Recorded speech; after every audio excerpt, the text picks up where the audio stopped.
Sa iba pang mga detalye ng balita, dapat na raw magkaroon ng kapayapaan sa buhay ni dating Senator Leila de Lima.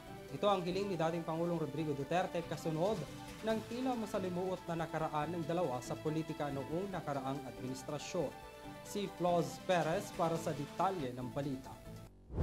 Nagbigay ng pahayag si dating Pangulo Rodrigo Duterte kaugnay sa mga kritisismo ni dating senador na si Leila de Lima kamakailan, kung saan sinabi nitong dapat nang magkaroon ng kapayapaan sa buhay niya ngayon. Ayon kay Duterte, kahit anuman ang gawin ni de Lima ngayon, patuloy pa rin niyang dadalhin ang kahihiyan sa mga susunod na henerasyon. Dadalhin nila ang kanyang pangalan, ngunit mananatili ang pagkahiya, ayon kay Duterte. Diniit din ni Duterte kay de Lima na hanapin na lang ang kapayapaan sa kung nasaan man siya ngayon at huwag nang manggugulo. Nagtatanong rin ang dating Pangulo kung bakit siya ang tila pinag-iinitan nito.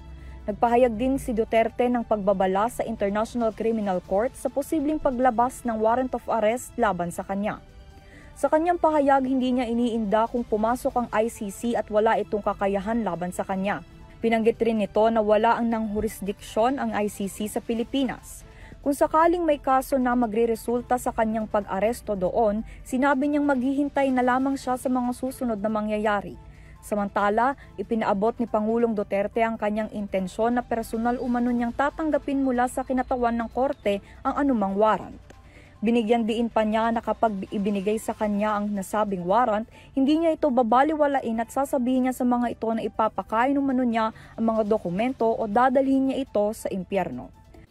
Para sa EuroTV News, ako si Floz Perez, sumasaludo sa bawat Pilipino.